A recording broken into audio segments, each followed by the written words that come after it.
They said we vanished. 5 women of faith, young, obedient, silent, disappeared one night in the fall of 1979, as if swallowed by the rain. For decades, the story passed through town like folklore. They must have drowned in the gorge, some whispered. They ran off with men, others said, with a sneer.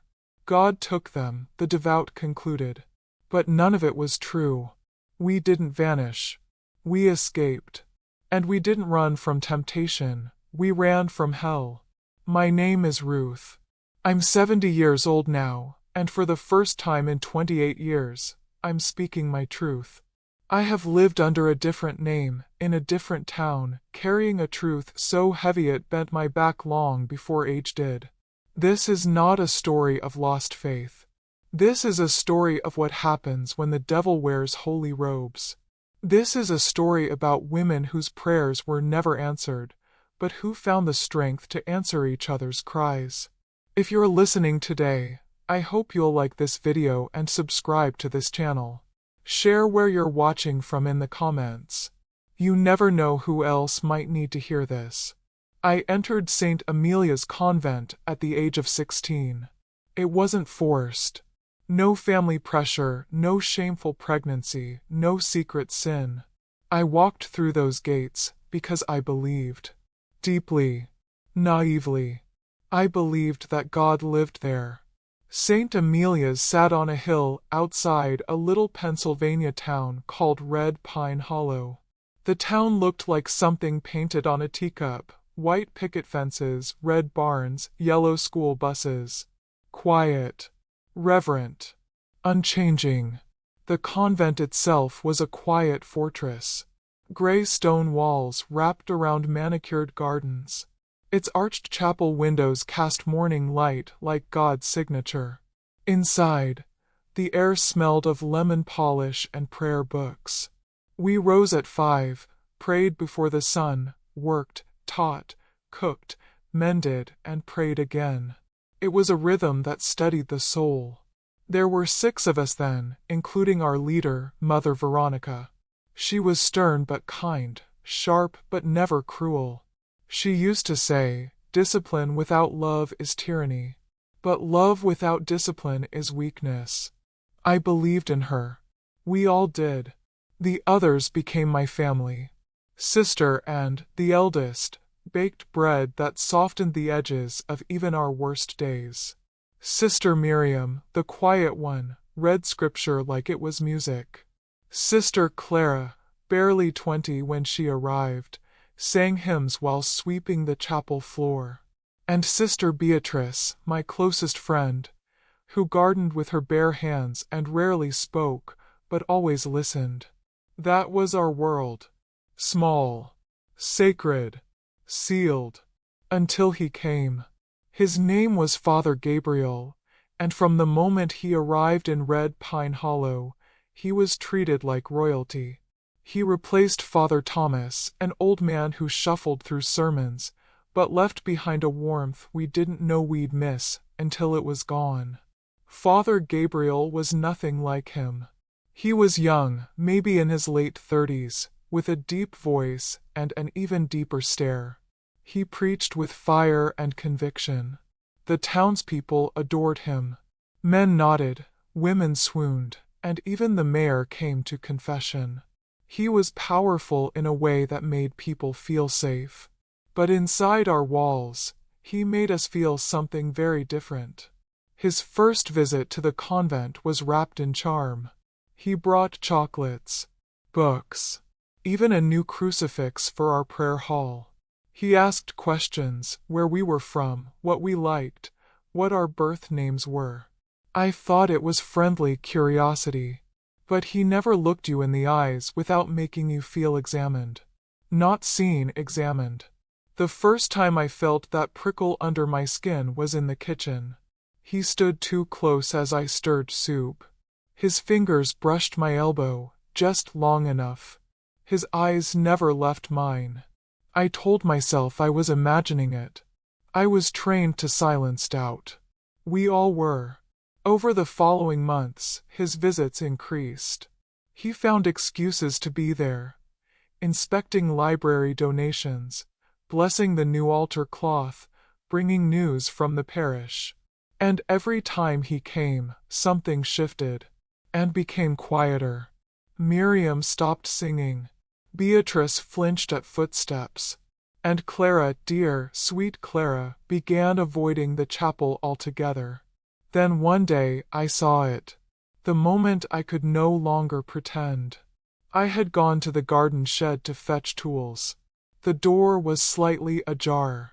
I heard Clara's voice, a whisper, pleading. And his voice, firm, commanding. I peeked in. He had her cornered, his hand on her shoulder, whispering things I couldn't hear. She looked like a trapped bird. He saw me. Just a flicker. And smiled. I backed away, dizzy with rage and fear. That night I couldn't sleep. I lay in my small cell of a room, staring at the ceiling, gripping my rosary. I felt like I was choking on silence. I tried to speak to Mother Veronica the next day. Perhaps Father Gabriel should come less often, I said. Her brows furrowed. Is there a reason you feel this way? She asked, her tone clipped. I hesitated. And that's when I realized even she was afraid. Or in denial. Maybe both. Weeks passed. The whispers among us grew louder. Clara began crying in her sleep. Miriam flinched when someone touched her shoulder. And, once the pillar of calm, told me in a hushed voice, he's not just here for sermons. He's hunting. That's what it felt like. Like prey in a cage. Then came the moment that changed everything. It was after Vespers. I found Beatrice crouched behind the altar, shaking. Her veil was torn, her lip bleeding. He told me if I spoke, I'd be excommunicated, she said. He said no one would believe a disobedient nun. I felt something shatter inside me. That was the night I stopped praying for protection. I began planning an escape. But we were women with no money, no family left, no clothes beyond our habits. Where would we go? How would we live? Who would believe us over a priest beloved by the entire town? And yet, we knew staying would destroy us. One evening, during dish duty, I whispered to the others, if we don't leave soon, we'll never leave at all. And nodded slowly. Miriam crossed herself. Clara looked at me with tear-filled eyes. Beatrice just said, I'm ready.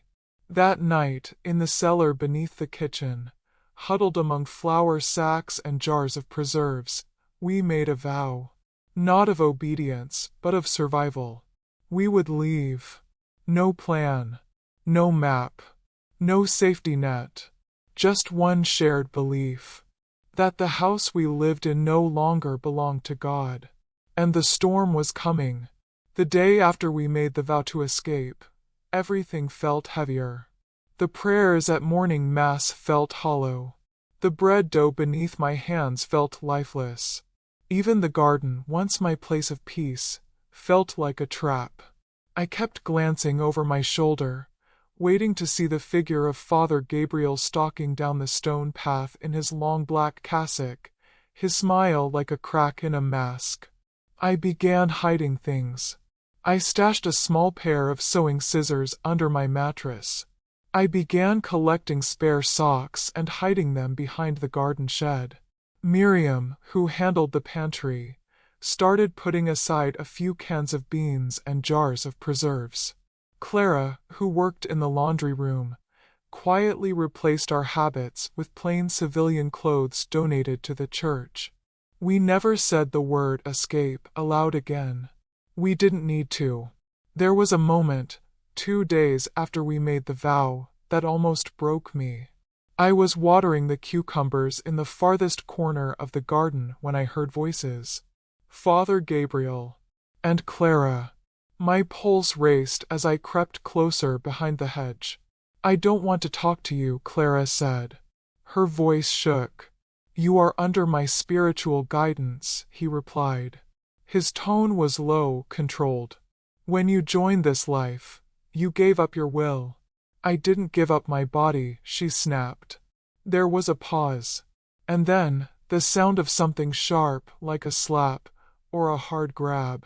I couldn't see clearly, but I saw Clara stumble backward. Her hand went to her cheek. I'll pray for your soul, he said, and walked away. I ran to her the moment he disappeared around the corner. Her face was red, her hands trembling. Did anyone see? She whispered. No. But we need to do this sooner than we thought. She nodded. We needed help. But help was dangerous. The church would protect Father Gabriel. The bishop had already ignored Anne's anonymous letter sent weeks ago. Mother Veronica was either unaware or unwilling to see. The local police?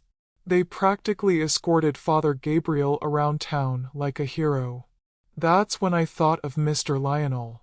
He was the delivery man who brought eggs and milk to the convent every Thursday. A widower in his 60s, quiet and soft-spoken.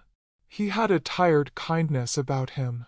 Once, he brought extra cartons just because he had a feeling we needed more.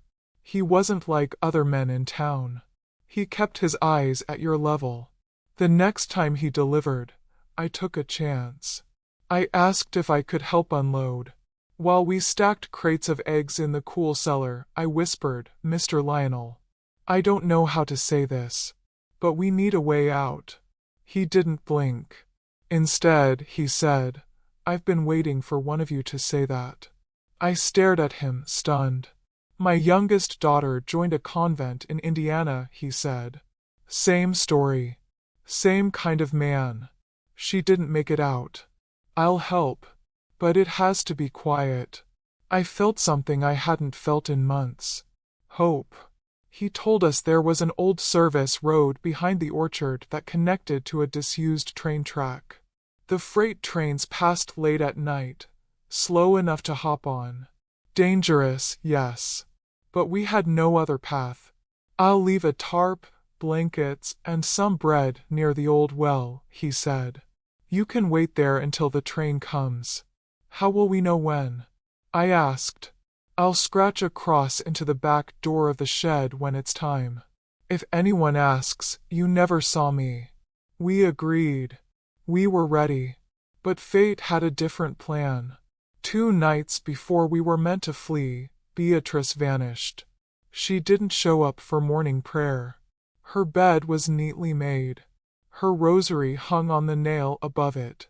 Mother Veronica said Beatrice had been reassigned by Father Gabriel to a retreat house upstate for spiritual rest. None of us believed it, especially when we found her journal pages, shoved behind a loose brick in the cellar. The final entry was written just before she disappeared. If I don't leave soon, he will break me. I saw his eyes last night. He doesn't even pretend anymore. He says I belong to him. But I belong to no man. I belong to God. We sat in the dark rereading that page. She's gone, Miriam whispered. He sent her away to silence her. Or worse, and said quietly. That night, we didn't sleep. We lit a candle for Beatrice, the flame trembling in the cold air like our hearts. The next day, Father Gabriel gave a sermon in the convent chapel. He spoke of disobedience. He warned of those who invite sin into sacred places. And when he looked directly at me, I knew he was watching. We moved our plan up. That night, I checked the shed. There it was.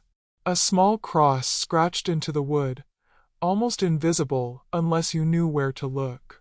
I felt tears sting my eyes. The path was ready. We had 24 hours. Packing was agony. We could carry almost nothing. A change of clothes. A few cans. 1 pair of shoes each. Miriam folded her mother's handkerchief into her coat pocket.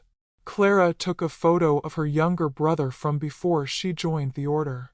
And, ever practical, took her pocket Bible and a jar of pain medicine for her knees. I packed the rosary I'd worn since I was 16. I almost left it, but I couldn't. Some things you don't abandon, even when they come from the house you're running from. That final day was surreal. We cleaned the convent halls as if nothing was wrong. We ate soup in silence. We avoided Father Gabriel's eyes. When he passed me after evening prayer, he leaned in and whispered, "You'll never get far, Sister Ruth. The world outside doesn't want women like you." I said nothing, but inside me, something was screaming back. Then we'll build a world that does. At midnight, we left. We met in the pantry, dressed in plain clothes. No habits, no veils. Miriam was shaking, and clutched her coat to her chest like armor. Clara looked like she was about to be sick. "I can't do it," she whispered. "Yes, you can," I said, gripping her hand. "Because we're doing it together." We stepped into the rain. Every sound felt amplified. The wind in the trees, the gravel under our shoes, my heart in my ears. We passed the chapel. I looked up at the cross on the roof. I didn't feel God watching. I felt Beatrice. We reached the old well by 1 a.m. The tarp was there. So were the blankets and bread. We waited for what felt like hours. Then we heard it. A low, steady thunder in the distance. The train. We stood up and gave us each a final look. Once we get on, we don't look back. "Do you hear me?" We nodded. The train creaked as it passed. A long black serpent in the dark. We found a ladder near the back, near a crate car. One by one we climbed in, gasping, shivering, alive. When we finally settled inside, I looked at their faces. Rain-soaked, exhausted, terrified, and free. We didn't know where the train was headed. We didn't know what would happen next. But we knew one thing. We had left the house of God, because the devil lived there, and we had survived him. I still remember the rhythm of the tracks as we fled. That rickety freight train, creaking through the woods, carried more than just steel and crates. It carried 5 women, once sisters, now fugitives, crumpled on cold wooden floors, wrapped in damp blankets, staring into the dark with more fear than hope. That night was the death of everything we had once known, and the beginning of something we could barely name. The train carried us through the early morning hours. None of us spoke much. We didn't know where we were. We didn't care. We had one mission: get far enough away from Red Pine Hollow that no one would recognize us, that Father Gabriel's shadow would shrink into memory. Somewhere near the Pennsylvania border, the train stopped. A yardman jumped down from the front. I panicked, thinking we'd been caught. But he never saw us, just checked some crates and left. And peeked through the slats in the freight car. "We're near the interstate," she whispered. "We should get off here." The leap to the ground jarred my knees and rattled my spine, but it was the first solid step I had taken in years. One by one, we helped each other down. We were somewhere outside Wilton, a factory town that smelled of coal and wet leaves. The wind cut through our thin coats. But it was freedom. It didn't matter that we were broke, exhausted, or lost. We were no longer under his eye. Still, danger followed us like fog. We walked for miles, avoided main roads, stuck to tree lines and alleys. It was Clara who spotted the little roadside motel, a peeling white place called Red Lantern Inn. $25 a night. We had $43 between all of us. We took one room. The woman behind the counter, heavy-set and chain-smoking, barely looked up. "No ID?" she asked, and replied, cool and firm, Everything was lost in a house fire. We just need a place to rest. The woman shrugged. Room 6. Cash up front. We handed her 30. She took it without blinking. Inside the motel room, it smelled of mildew and mothballs. The floor sagged in the middle. The heat clicked on reluctantly, but it was a door we could lock. And for the first time since Beatrice disappeared, I let out a full breath. We were safe. For now. The next morning, we sat in a circle on the thin motel carpet, a notepad in Anne's lap, a pen trembling in Clara's hand. We need new names, I said. We're not safe until we're unrecognizable. But who are we? Miriam asked quietly. That question sat heavy in the room. We had all entered St. Amelia's young. Most of us hadn't used our birth names in over a decade. The idea of choosing new ones, identities that would not only hide us, but define us, was terrifying. Let's not just pick random names, Anne said. Let's pick what feels right. What we need to become. And went first. She chose Margaret. My mother's name, she explained. She was strong, practical. She would have made it out of that place. Miriam became Elena. Short for Magdalene, she said. Because she survived judgment. And so will I. Clara chose Rachel. Because it means you, she said. A lamb that got away. I chose Nora. It was a name from a poem I read as a child, long before St. Amelia's. In that story, Nora wasn't meek or obedient. She walked out of her house with nothing but truth in her heart. That's who I wanted to be now. And then it was time for Beatrice. We left a blank line in the notepad. None of us could speak. So we just looked at the silence and held it like a name. We had to find work, food, shelter fast. And now Margaret spoke to a gas station attendant about odd jobs. He pointed her to the Murray textile plant, which was hired by the week. No paperwork needed, just strong hands and silence. The next day, the 5 of us walked there together. We were hired on the spot. They didn't ask for background checks. No one asked where we were from. They needed help sewing, folding, packing. The wages were low, the hours long, but it was enough for food and a second motel room. We split up, Margaret and Elena in one, Rachel and I in the other.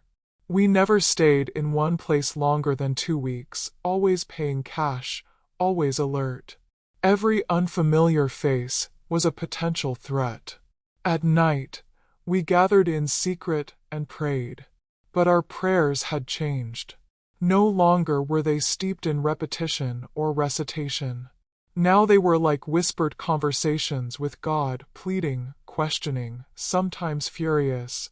Where were you? I asked aloud one night. When Beatrice needed you. No one answered. Not even him. 2 months in, we were still looking over our shoulders. At work, I flinched whenever a man raised his voice. Clara, Rachel, began having nightmares again. Elena's hands shook when sewing. Margaret was the only one who seemed to carry her fear as armor instead of weight. But we were surviving. And we were slowly becoming our new names. In late December, snow fell over Wilton. We had moved into a shared apartment by then, 2 small rooms and a kitchen. Elena found a local parish where no one knew her. She sat at the back. Never took communion. Never spoke. She just stared at the cross. And wept. That was when we had the first real conversation about what we had left behind. Do you think they're looking for us? Rachel asked one night over soup. Margaret answered, Father Gabriel is spinning a story right now. That we were mentally unstable. That we stole from the church. That we ran with men. Anything but the truth. What if the church believes him? I asked. They already did, Elena whispered. long before we ran. A week later, I walked into a diner across from the textile plant. The owner, a no-nonsense black woman named Miss Geraldine, asked if I was looking for extra hours. I said yes. She gave me an apron, a mop, and a warning. You work hard, you eat free. You talk too much, you walk fast. She became the first person outside our circle who cared about us. She didn't ask where I was from, but she gave me gloves when my hands cracked in the cold, a pair of shoes when mine had holes, leftovers when she saw my cheeks hollowing. Miss Geraldine saved me in a quiet way. Later, she'd save more than that. As winter melted into spring, we began to rebuild. Margaret became a supervisor at the plant. Rachel started volunteering at the local library. Elena, after months of silence, began leading quiet prayer groups for battered women. I saved my tips and took classes at the community center in the evenings, bookkeeping, typing, anything that would help. We never spoke of Father Gabriel. Not by name.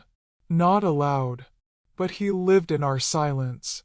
In the way we locked the door 3 times. In the way we crossed the street if a man stared too long. In the way we couldn't look at a priest without feeling sick. Still, we carried on. We even laughed again. Not often. Not easily. But it came. One night, over a cup of instant cocoa, Margaret said something I'll never forget. Maybe we didn't run from God, she said. Maybe we ran to him. Maybe he just wasn't in that building anymore. I didn't reply, but I held that thought in my chest. And I prayed softly, trembling, for the first time in months. There's a strange moment in every survivor's journey. It doesn't come during the escape.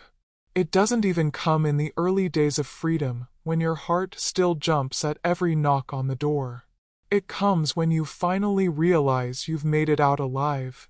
And yet, somehow, you still feel trapped. We were 6 months into our new lives, Margaret, Elena, Rachel, and me, when that moment hit like a gust of wind, cold and invisible. We had food, work, and shelter.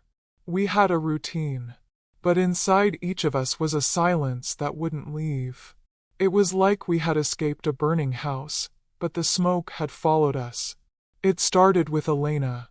She collapsed at work one afternoon. The floor supervisor said she looked pale and clutched her chest before dropping the bundle of folded uniforms. I rushed from the diner to the plant, apron still around my waist. By the time I got there, she was conscious, but glassy-eyed. A doctor came. Stress, he said. Likely trauma-related. She needs rest. Peace. But peace was a luxury none of us had. That night, Margaret sat by Elena's bed in our tiny apartment. She held her hand as Elena whispered, "It's never going to leave us, is it?" "What?" Margaret asked. "The fear." Around the same time, Rachel began waking up screaming. I'd find her sitting in the kitchen, clutching a cup of cold tea, eyes swollen, breath trembling. "He was there," she said one night. "In the dream. Standing in the garden. He called my name like it still belonged to him." "He doesn't own you anymore," I told her. But I wasn't sure she believed it. I wasn't even sure I did. I thought I was handling it better than the others. I worked more hours at the diner, took more courses at the community center, and volunteered with Miss Geraldine at a soup kitchen on weekends. I told myself I was fine. Until the envelope arrived. It was small, pale blue, with no return address. Inside was a newspaper clipping, yellowed and folded neatly. The headline read, "5 Sisters Vanish in Red Pine Hollow. Church in Mourning." There were quotes from the bishop, vague references to spiritual confusion, and a statement from Father Gabriel himself. They were troubled women, emotionally unstable. I fear they may have fallen prey to the world's temptations. No mention of abuse. No mention of Beatrice. No mention of what really happened. Just silence, blame, and lies. At the bottom of the envelope, in shaky handwriting, it said, "We remember. We believe you." I never found out who sent it, but it shattered the dam inside me.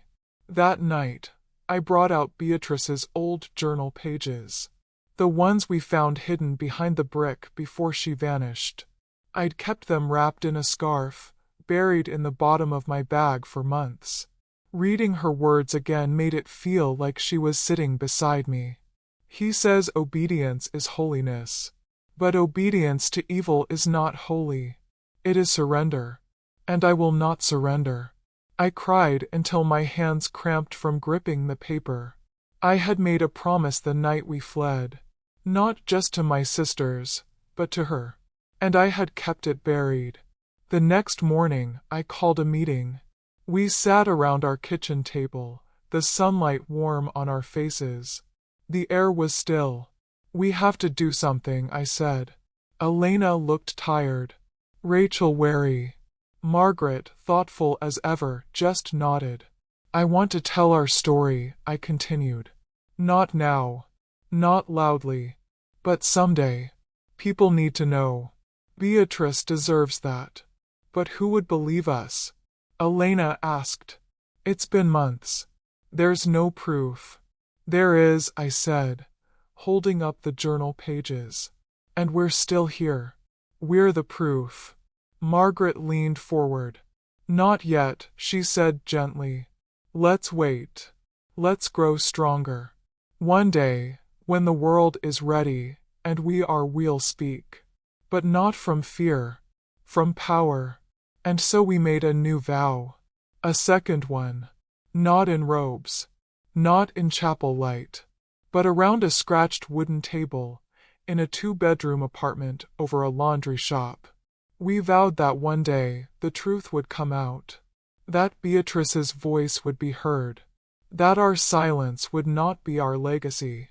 That promise gave us something to hold on to. The next few years were slow and sacred. Rachel began working part-time at a daycare. The children loved her gentle way, her soft singing voice. She seemed to heal with them. Elena joined a reading circle at the library. She began journaling, even laughing again. She started calling herself Elena without flinching. Margaret, ever steady, became a community organizer. She coordinated food drives, shelter donations, job fairs. People began calling her Ms. Maggie, and no one asked where she came from. They just followed her. As for me, I opened a small alterations shop beside Miss Geraldine's diner. Needle and Grace, the sign said. Customers assumed it was my last name. I let them believe it. We were healing. Slowly. Quietly. But healing. Then the letter arrived. 5 years had passed. It came from a woman named Sister Louise, who had served at a different convent across the state. She had heard rumors. Someone at a parish retreat whispered a story about a group of sisters who vanished. A friend of hers had seen the same newspaper clipping I'd been sent. The letter read, "I believe you exist. I believe what they did to you. I can't stay silent anymore either. We have buried too many sisters in silence." Her words shook me. We weren't alone. It was Margaret who said it first. "It's starting." "What is?" I asked. "The shift. The awakening. One voice becomes two. Two becomes 10. She was right. Over the next year, we began quietly connecting with others, former nuns, laywomen, volunteers, who had stories like ours. They were scattered across states, silenced in different ways, but carrying the same ache. We weren't ready to go public. Not yet. But the seeds were planted.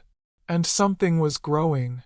Elena passed away 3 years later. Cancer.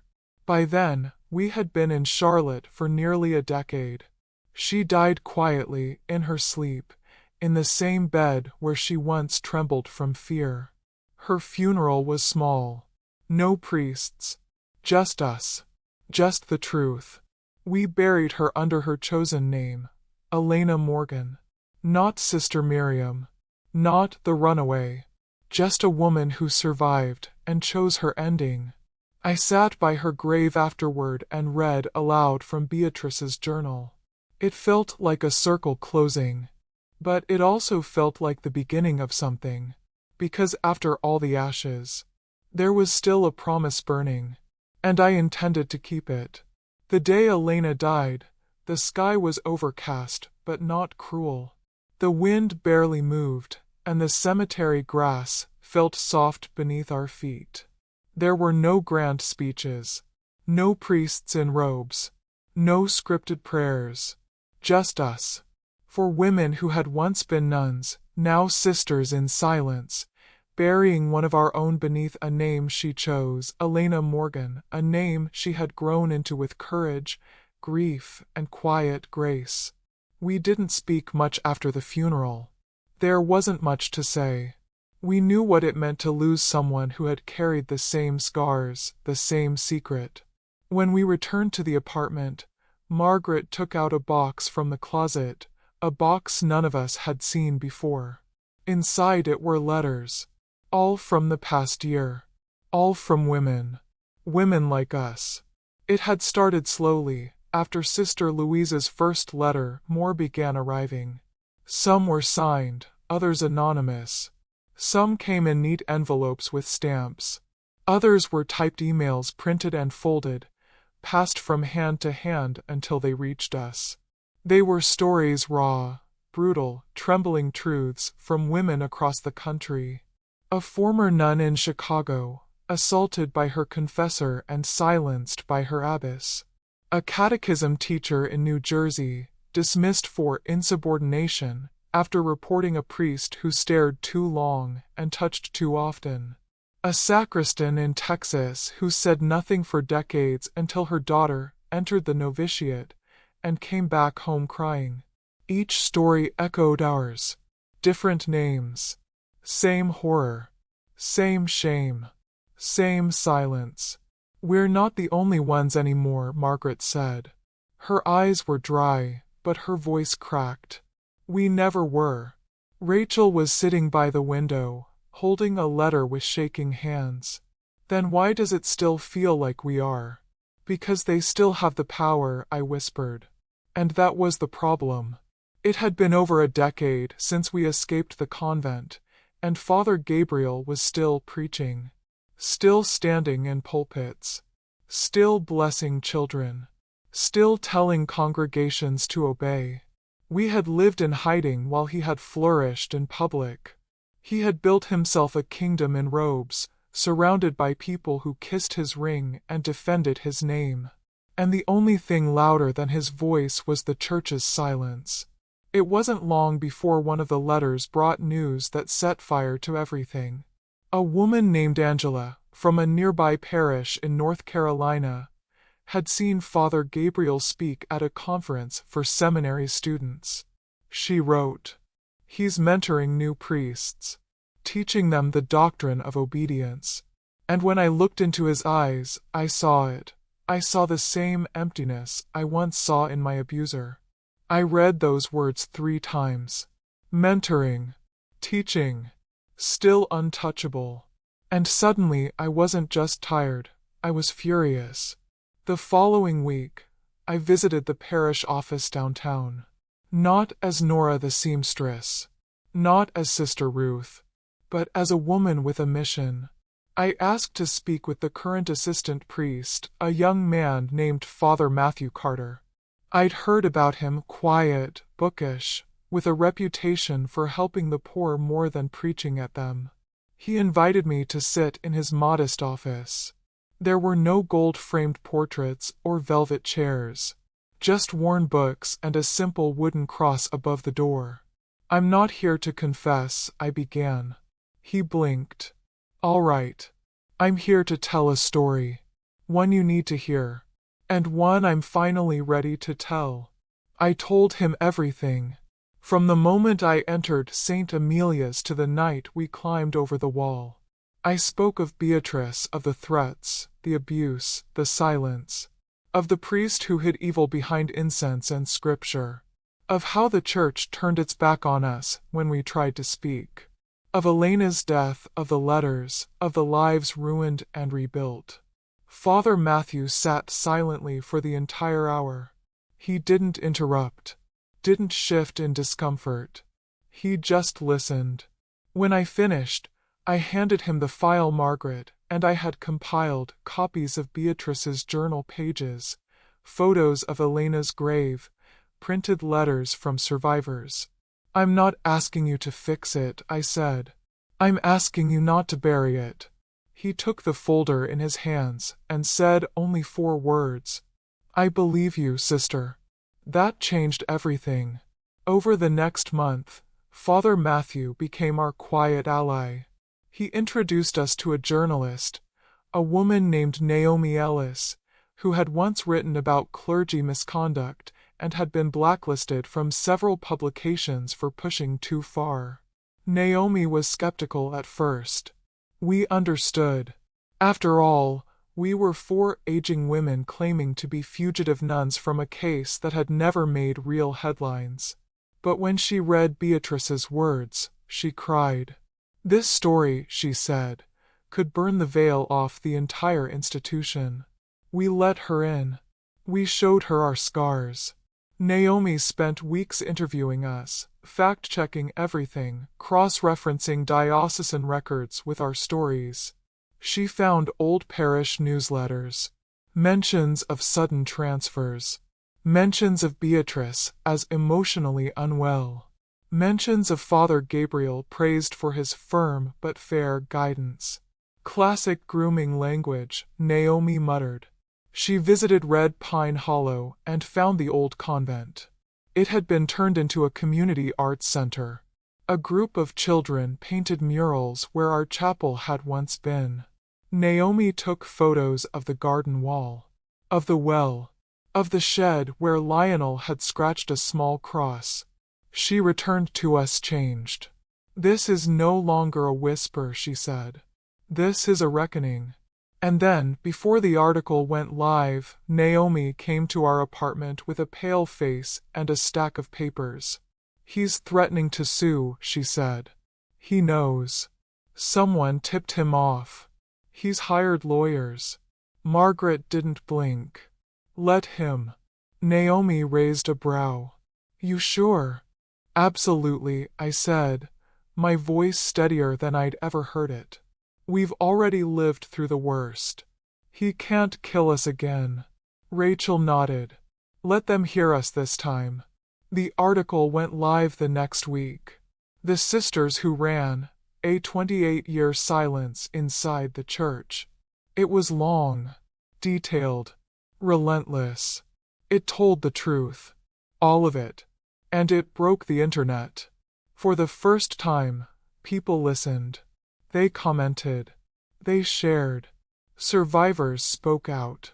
Women from our own town, women we thought were strangers, called Naomi with their stories. Within a month, the diocese launched a formal investigation. A canonical inquiry followed. Father Gabriel was suspended, pending review. For the first time in decades, he was under scrutiny. And we weren't hiding anymore. We held a vigil at the Arts Center, once our convent. 5 candles.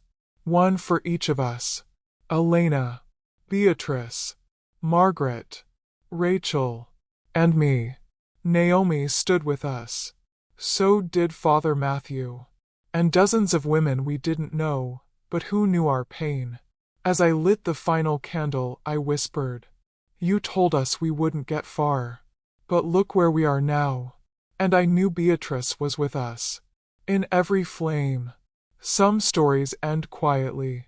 Ours didn't. After the article went viral, our world transformed. The whispers that had followed us for 28 years became headlines, courtroom transcripts and church bulletins. What once felt like shame became strength.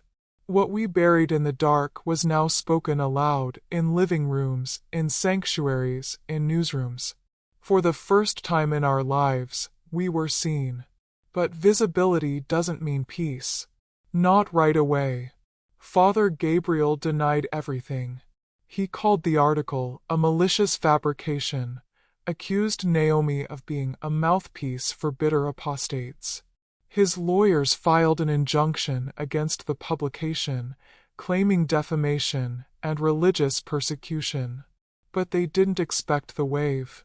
Within days, 21 women came forward with stories that mirrored ours across 3 different states, spanning nearly 4 decades.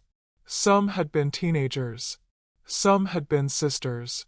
Some had been silenced with guilt and threats. But now they were speaking, and their voices rose like a flood. The diocese, once quiet, now scrambled to respond. The bishop who had once ignored Margaret's anonymous letter released a formal apology, half-hearted, bureaucratic, but public.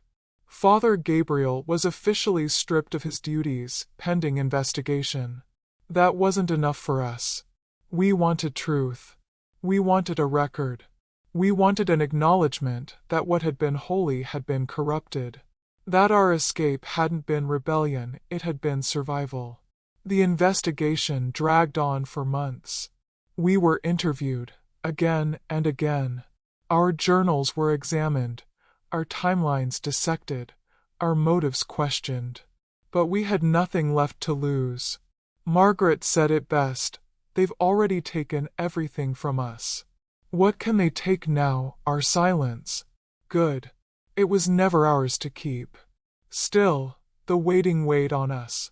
Rachel, who had been so vibrant after the article, began having nightmares again. She feared retaliation, fearing that one day, someone in a collar would knock on her door and take away the life she'd built. I did my best to reassure her, but deep down I feared it too. In early spring, we got word. Father Gabriel was removed from the clergy. Not just suspended, defrocked. Publicly. Irrevocably. It was the maximum punishment the Church could offer under canonical law. There would be no prison. Too much time had passed. Statutes had expired. But he was no longer Father. He was simply Gabriel Lawrence, a disgraced man whose name had been wiped from church bulletins and whose sermons would never echo through a chapel again. Naomi called me that night. You won, she said. I looked out the window at the quiet street. No, I whispered. We didn't win. But we were finally heard. We could have disappeared again. Gone back to the quiet life. Hidden behind new names. But that wasn't who we were anymore. We hadn't run for survival just to spend our final years in the shadows. We were ready to build. Margaret was the one who had the vision. We should take it back, she said one morning over coffee. Take what back? I asked. The convent. St. Amelia's. Or what's left of it. They turned it into an art center, right? Well, let's turn it into something else. Something real. Something healing. Rachel's eyes lit up. A place for women? Margaret nodded. A center. For survivors. A safe place. A place where no one will be silenced again. It sounded impossible. But everything about our lives had once been impossible. And yet, here we were. It took 6 months. We worked with Naomi, with donors, with survivors across the country. The community rallied behind us. Some remembered the stories. Some had loved ones who had suffered in silence. And when we finally raised the money, we made an offer. The city agreed. St. Amelia's would now become the haven house for women. A place for those who needed a way out, a way through, and a place to start over. A place like we once needed. The opening day was surreal. There were no pews, no incense, no crucifixes on every wall. Instead, the walls were painted with murals made by survivors, sunflowers, rivers, broken chains. There were counseling rooms, a children's play center, a community kitchen, a garden out back with 5 wooden benches arranged in a circle. Each had a name carved into the wood. Elena, Beatrice, Margaret, Rachel, Nora. I touched my bench, my fingers trembling. I sat for a long time in that garden, listening to the wind. And I wept, not out of sorrow, out of fulfillment. Rachel now leads workshops for domestic violence survivors. Her laughter returns more easily these days. Sometimes she even sings again. Margaret oversees day-to-day operations at Haven House. She's still the force of nature she's always been, direct, calm, unwavering. People respect her without question. And me? I tell the stories. At first, just to small groups. Then in interviews. Then in rooms full of people with their own scars, their own shadows. I tell them what we endured, how we fled, how we survived. And I tell them this: your voice, even if it trembles, is the strongest thing you own.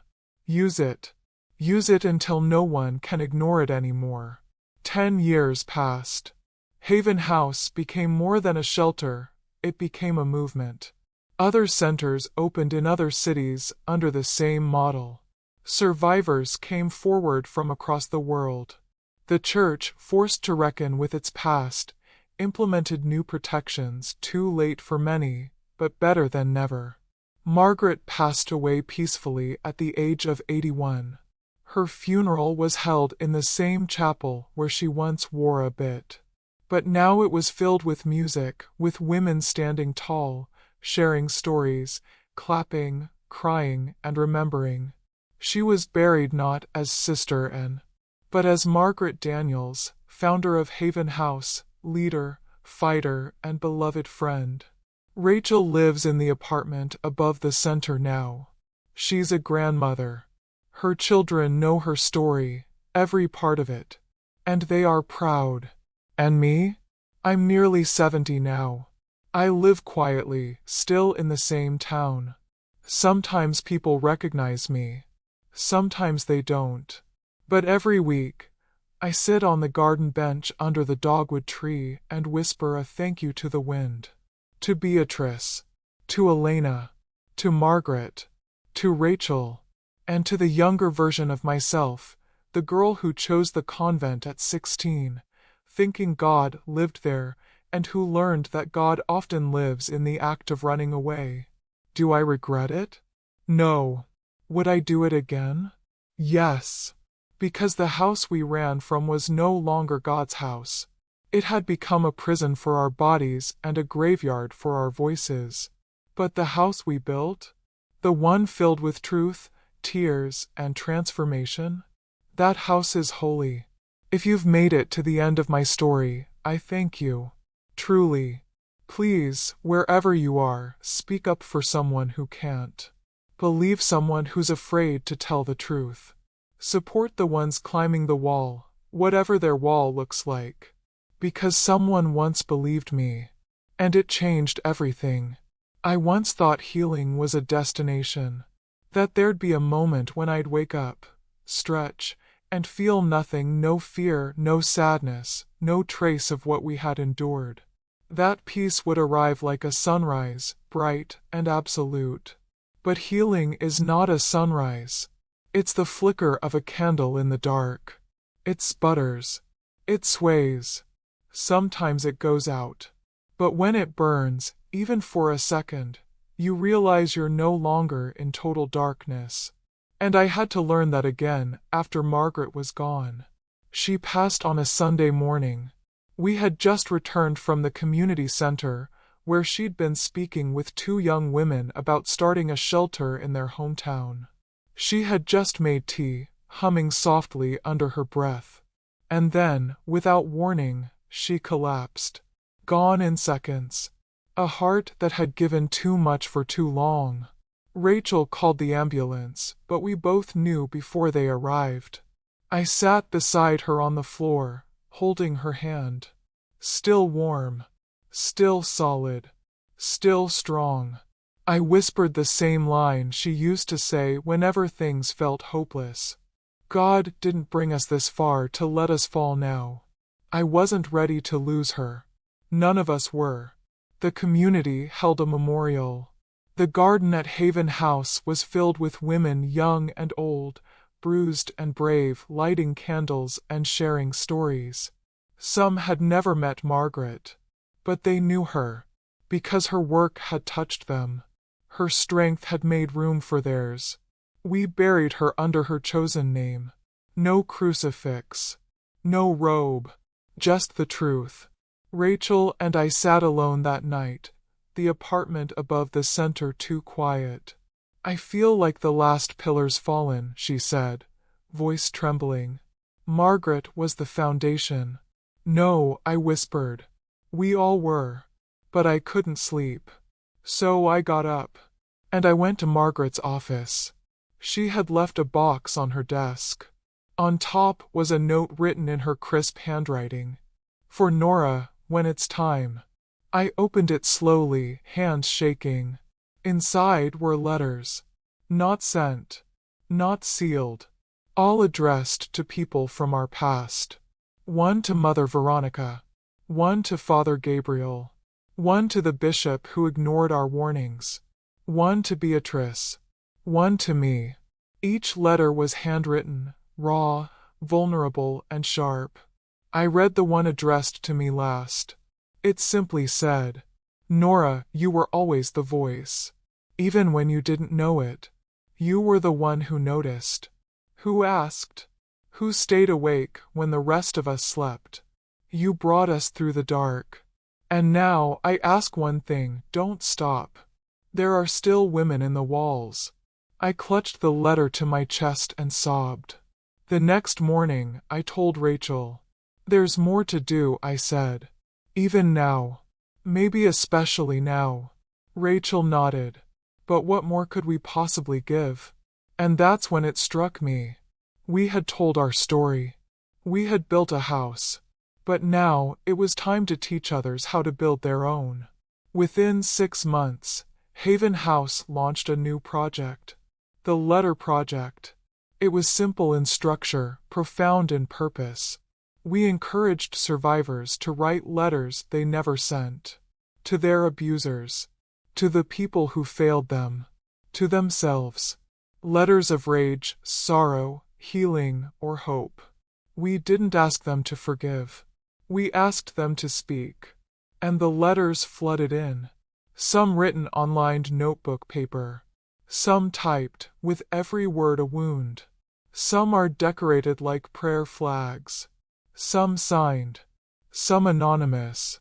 We pinned them on the walls of a new wing in Haven House. The one Margaret never got to see finished. We called it the Voice Room. And the effect was transformative. One letter I'll never forget came from a woman named Lila, age 22. I was 12 when my music teacher at church told me I was special. At 14, I stopped playing piano. At 16, I stopped speaking. At 20, I found Haven House. And now I'm writing to the girl I used to be. I want to tell her it wasn't her fault. That silence is not strength. That love should never hurt. That letter sat in the center of the wall. And women from all walks of life came to stand in front of it. Many cried. Some laughed. Some finally wrote their own. The silence was cracking. One afternoon, as I was pinning a fresh letter to the wall, a girl walked in. No older than 18. Thin, eyes sunken, arms folded tightly across her chest. She said nothing, just walked to the wall and stood there. After a while, she turned to me and asked, "Are these real?" "All of them," I said. She nodded, looked down. Then she reached into her pocket and pulled out a folded page. She handed it to me. "Can you put this up too?" she asked. And then she left. I unfolded it. It was a letter to her father. One line stood out. "I stopped believing in God the day you said you were his hands." That night, I sat in the garden and thought about all the letters I had never written. To my parents, who died never knowing what happened to me. To Mother Veronica, who I still wasn't sure had been blind or complicit. To Beatrice, who had deserved so much better. I pulled out a notepad and began writing. And when I finished the first page, I realized I hadn't stopped trembling.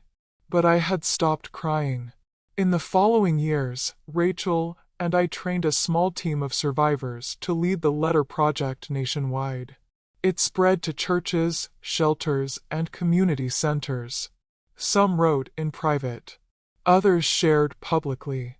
One woman read her letter at a local school. A week later, 3 students came forward about their own abuse. And that's when I knew. Our story was no longer ours alone. It had become a light passed from hand to hand. And the world, at last, was beginning to glow. Sometimes, I visit the voice room alone. I walk slowly past the letters, hundreds of them now. Maybe thousands. I stop at Beatrice's bench.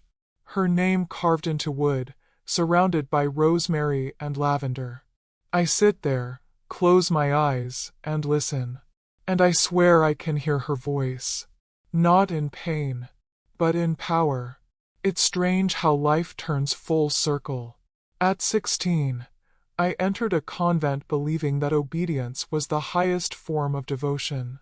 At 24, I climbed over a stone wall in the dead of night, believing I was running from everything I had sworn to serve. And now, at 70, I stand at the gates of what was once St. Amelia's, no longer as a nun, no longer as a fugitive, but as a woman who has finally learned what it truly means to keep a vow. Because the final vow I made was not to the church. It was to the truth. And I kept it. The garden is in full bloom today. Roses, lilies, marigolds. The smell of damp soil and citrus shampoo from the nearby shelter fills the air. Children play near the benches. Laughter rings where silence used to live.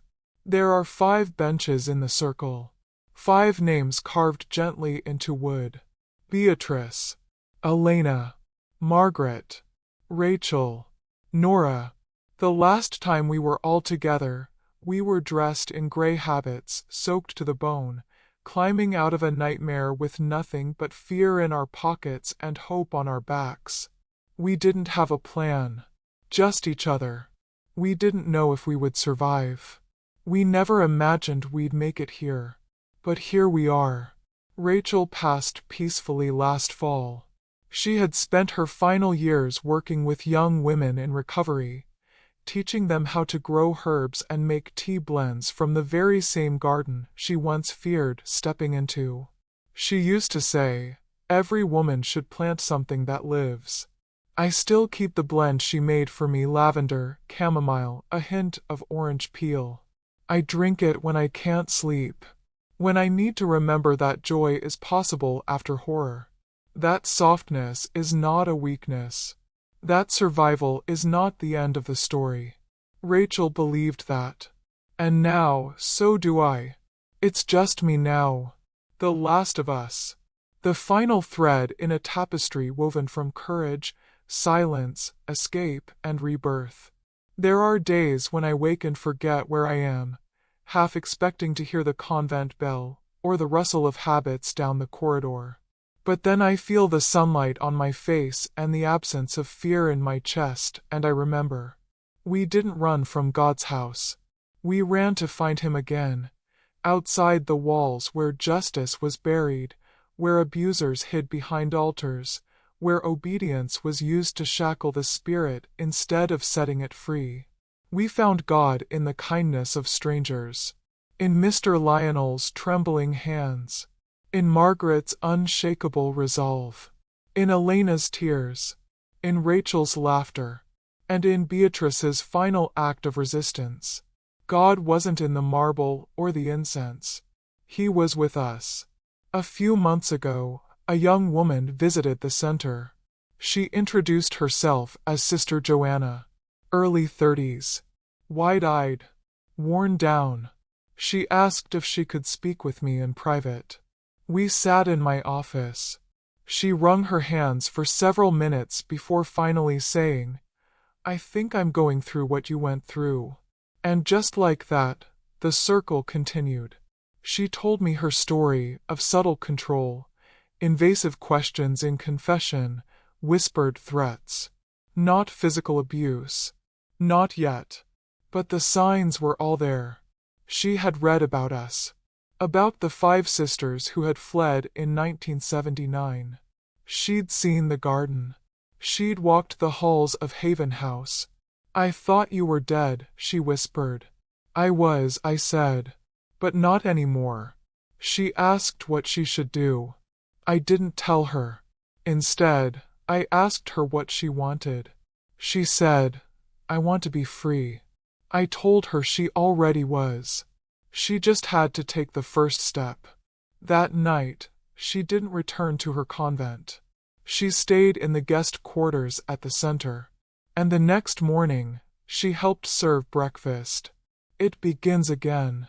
Not the abuse, but the healing. I've spent the last few years writing it all down. Everything. From the first days in the convent to the night of the escape. From Cleveland to Charlotte. From shadows to light. The full truth, nothing hidden, nothing softened. Naomi, our journalist turned friend, is helping me turn it into a book. She says people need more than a news story. They need a witness. They need to see what survival really looks like. I asked her what I should title it. She smiled. "That's easy. The night we ran from God's house." I nodded. "And the vow we kept." Sometimes I think about what forgiveness really means. For years, I thought it meant pretending it didn't happen. Or worse, that it didn't matter anymore. But I've learned something different. Forgiveness doesn't mean letting go of justice. It doesn't mean silence. And it doesn't mean forgetting. Forgiveness, for me, has been about refusing to carry his sin as my burden. I do not forgive Gabriel Lawrence for his sake. I forgive so that I can finally rest. So that his voice no longer echoes in mine. So that his story is no longer mine. And in doing so, I have reclaimed every part of myself that he tried to steal. When I sit with the women who come through these doors, crying, shaking, ashamed, I tell them this. You are not broken. You were bent by a force that was never meant to touch you. You bent, but you did not break. And now you rise. Every time I say it, I picture Beatrice, bruised but unbowed. She didn't get to rise in the world. But her voice did. Her words are on a plaque near the entrance to the voice room, where hundreds of survivor letters now hang. Obedience to evil is not holy. It is surrender. And I will not surrender. And neither will we. This will be my last recording. My last journal entry. My last letter to the world that once turned away. But before I go, let me leave you with this. There are people in this world who will wear holiness like a mask. They will use fear as scripture. They will twist faith into chains. And they will convince you that to speak out is to betray God. But I tell you this. God is not afraid of your voice. He is in it. He is in your questions. In your trembling. In your escape. And most of all, in your return to yourself. If you are listening. If something inside you is stirring, aching, remembering. Say it out loud. Even if your voice shakes. Even if no one believes you yet. Even if it costs you everything. Say it anyway. Because silence does not protect the holy. It only protects the wolves. And I promise you this. You are not alone. Not anymore. If this story reached you in any way, Please like this video and share it with someone who might need it. Subscribe to this channel for more real stories of survival, strength, and grace. And let me know in the comments where you're watching from. Because when we speak, even in whispers, the world begins to listen. God bless you. And thank you for listening to mine.